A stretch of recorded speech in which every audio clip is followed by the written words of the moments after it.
Conference इसलिए करनी मुझे पड़ रही है कि बानसूर में लगातार चोरी, बदमाशी, लूट खसूट, प्रशासन के साथ मिलकर सरकारी जमीनों पर कब्जा, गरीबों की जमीनों पर कब्जा और तो और सरकारी स्कूल की जमीन पर भी कब्जा।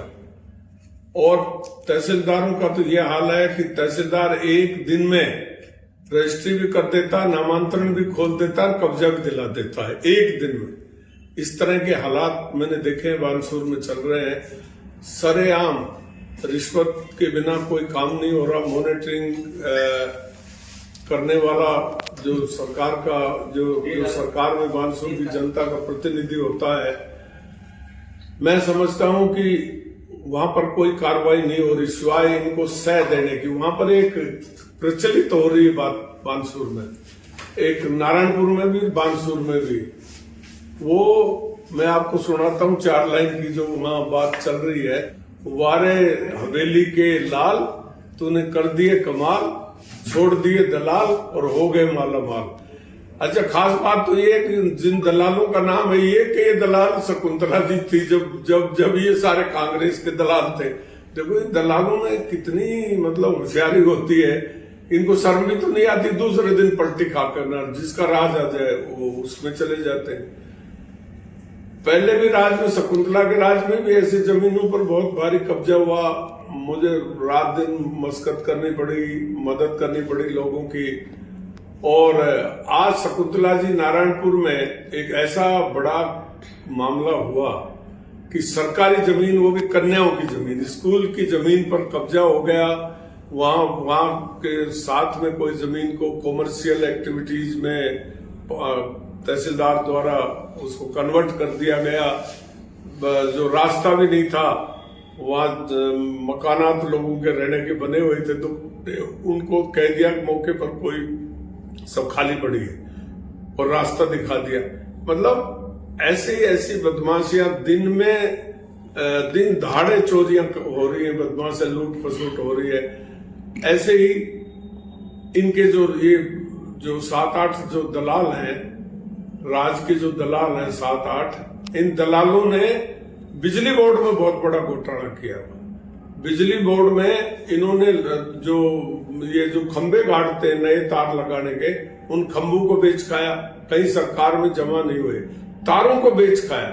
और कहते हैं कि अब सोलर एनर्जी में उन सब चीजों को इस्तेमाल करके गवर्नमेंट के इक्विपमेंट्स, गवर्नमेंट के वायर, गवर्नमेंट के खंबे और गवर्नमेंट की सारी मशीनरी, उसको अपने प्राइवेट बिजनेस में इन्होंने जगह जगह सोलर प्रोजेक्ट लगा रखे हैं। और उसमें जमीन, सरकारी जमीन को भी इन्होंने घेर रखा है।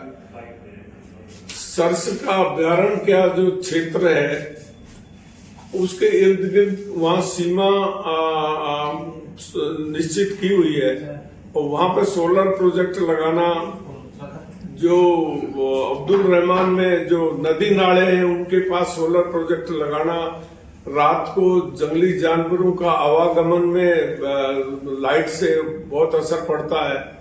तो ये जो प्रोजेक्ट सोलर के लगा रहे हैं, ये इसमें सरासर बेईमानी और इसमें बड़े बड़े लोग लिप्त हैं सारे के सारे। वहां पर एक महिला के साथ पहले दोस्ती का सांग रचा, बरसों तक दोस्ती चलती रही, बातचीत होती रही, पैसे का लेन देन होता रहा, लेन देन होता रहा। और अचानक जो है राज के दम से जब उसको फर्जी उसमें हैनी ट्रैप केस में उसको फंसा दिया गया।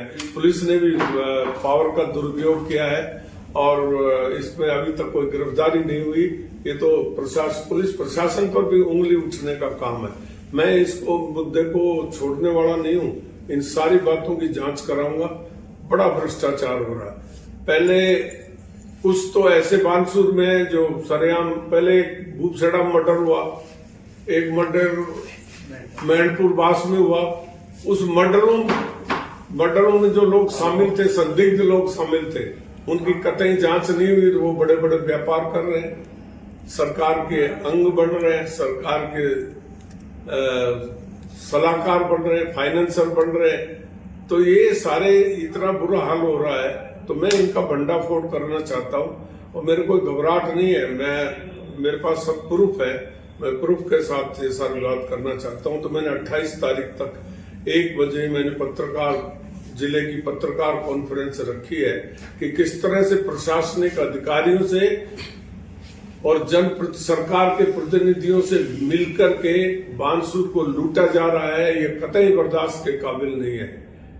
एक साधु के मंदिर को उजाड़ दिया गया फॉरेस्ट डिपार्टमेंट वालों ने, और किसी ने चूं तक नहीं की, कोई गया ही नहीं। और वो मंदिर 250-300 साल पुराना मंदिर है, आज वो मंदिर सूना पड़ा है, जिस पर कोई आरती वारती की कोई व्यवस्था नहीं है। लोगों पे मुकदमे दर्ज है, कोई सुनाई नहीं, और झूठी वाहवाही लूटी जा रही है। आपको सबको पता है कि विधायक निधि से विधायक को 5 करोड़ रुपया मिलता है साल भर का। वो उसकी मर्जी है, जहां जो जनहित में जो वो सोचे वहां वो पैसा लगाया जा सकता है। तो मैं समझता हूं कि अब वो पैसे लगे कि नहीं लगे ये तो मैं परसों बताऊंगा, लेकिन ये बात जरूर है कि प्रत्येक विधायक में न जाने अक्ल है कि नहीं है, जो बजट से जो रुपया मिलता है, जैसे स्कीम है, जैसे प्रधानमंत्री सड़क योजना, प्रधानमंत्री जल योजना, तो इनका बाकायदा कहा गया कि इतने साल बाद ये रिपेयरिंग होगी, इतने साल बाद सड़क का चौड़ाईकरण होगा, इतने साल बाद नवीनीकरण होगा। वो तो कोई विधायक बन जाए वो तो काम होगा, वो तो दैट इज ए प्रोसेस, वो तो चलता है। विधायक करे मैंने 500 करोड़ का काम करा दिया, कोई 1000 करोड़ के। ये इन विधायकों को तो ज्ञान ही नहीं, इन सड़कों का कब जन्म हुआ इनको तो ज्ञान ही नहीं है।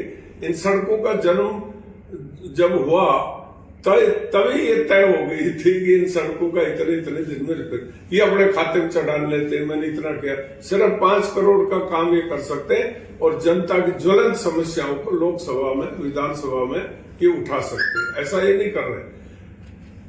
जो 5 करोड़ रुपया इनको मिलता है उसका भी बड़ा भयंकर रूप से दुरुपयोग होता है, और उसमें बहुत सारे लोग लिप्त हैं।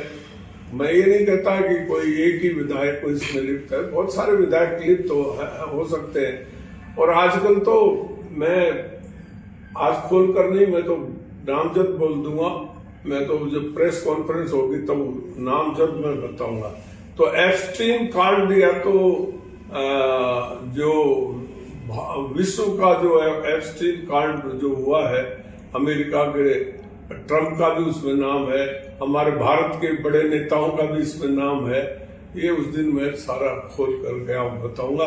वो एप्स्टीन कांड जो है होलास कांड में बन गया है जाकर। ये कांड हुआ हमारे बानसूर में, जो हैनी ट्रैप के रूप में जिसको बदनाम किया गया और उसकी गिरफ्तारी हुई है। उसको, उस महिला को जो शिक्षिका है, जो एजुकेशन डिपार्टमेंट में काम रही, उस महिला के भविष्य को किस तरह से बदमाशों ने पैसे की दम पर, राज की पावर की दम पर उस केस को दबाया गया है, बड़ी शर्म की बात है। तो मैं ये इस बात का मैं मेरी प्रेस कॉन्फ्रेंस में खुलासा करूंगा। 28 तारीख को यही मैं प्रेस कॉन्फ्रेंस करूंगा, तब आप लोगों के सामने रूबरू होगा।